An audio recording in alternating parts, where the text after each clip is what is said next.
And today, a lot of nations are fighting for their survival, sovereignty, and peace. And the Sahel region is part of the area feeling heavy pressure and influence of imperialism.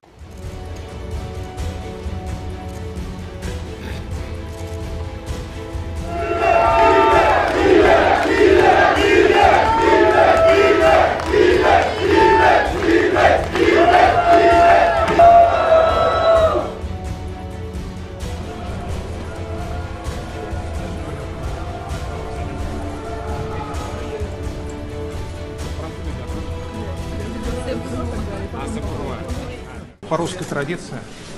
Прям попробуй.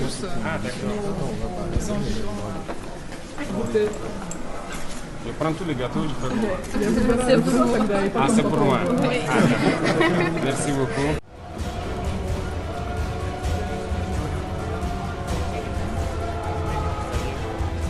По русской традиции.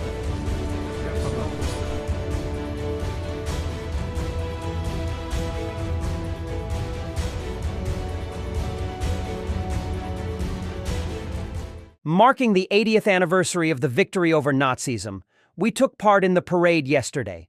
Earlier, the day before, we also attended a number of cultural events.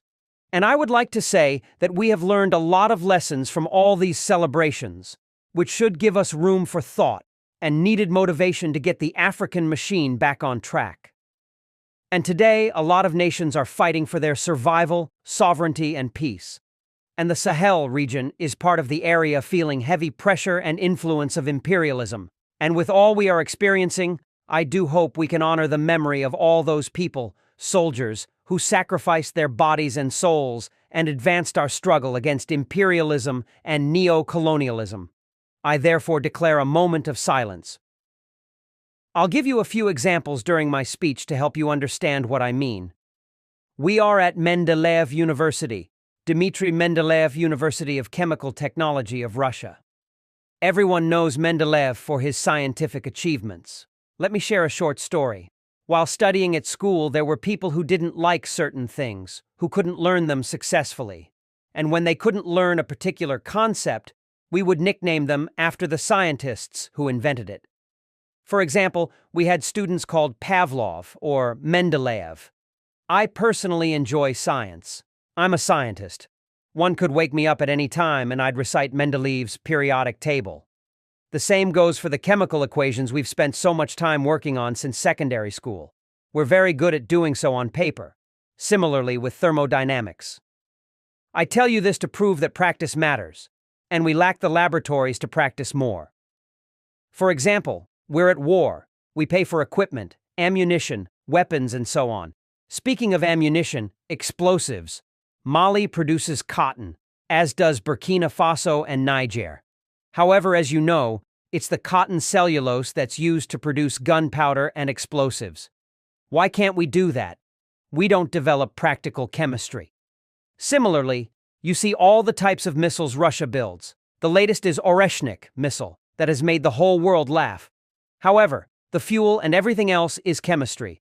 But can we learn how to create or develop a fuel, an engine for comparable missiles? There are endless examples to give, and the list could go on. However, I would like to emphasize how fortunate you are to be here, at the very heart of chemistry and mathematics. Russia has seen remarkable scientists in such disciplines as physics, chemistry, and mathematics.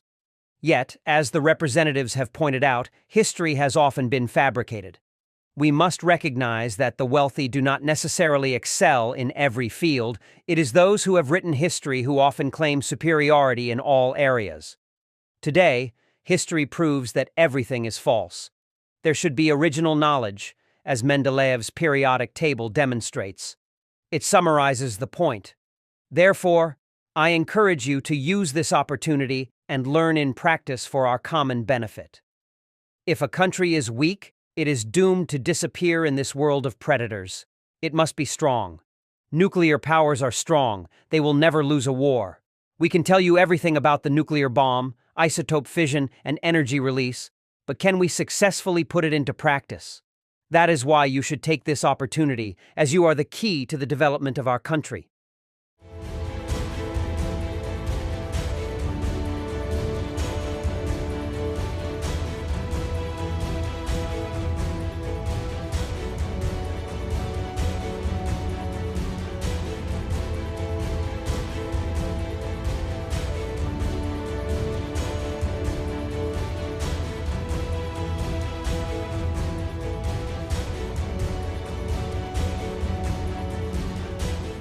And take a look at their statements.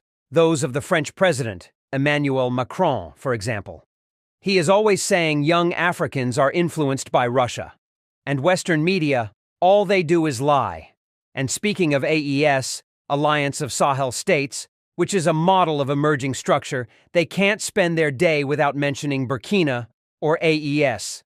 They cannot but talk about it. And every time they seek to use this information to manipulate the youth, but it no longer works. I think people are quite aware of their goals. They manage to distort history by using this rhetoric, including the history of Africa. They could pass off lies as the truth, leading to some young Africans not knowing Africa's history. What has Africa done? Some don't even know that our grandparents fought, being used as cannon fodder, and in return, killed like animals. Do people know that when France experimented with its first atomic bomb, it was black soldiers who were placed in the lethal radius to see what effect it had? It's all in the archives. Everything they used against Africa is terrible. So there is all this that must be communicated for young Africans for them to learn it, because there are still many in the dark who continue to support the imperialists, believing what they say and do. Maybe because they're given something, I'm not sure. But Africa must learn its history. Wake up.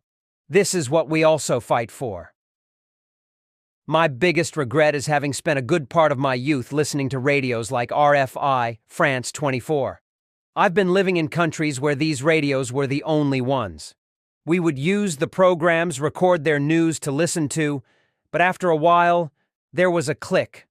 I began to understand that they brainwash us to accept what they want. It's their narrative they want us to learn, and since then I've become more aware of this, and I've understood that what they do is very dangerous, and today, more than ever, I realize that they have especially manipulated the minds of Africans. And you can play a significant role in waking young people's consciousness, helping them understand how the world works, and preventing them from falling into the trap of those narratives.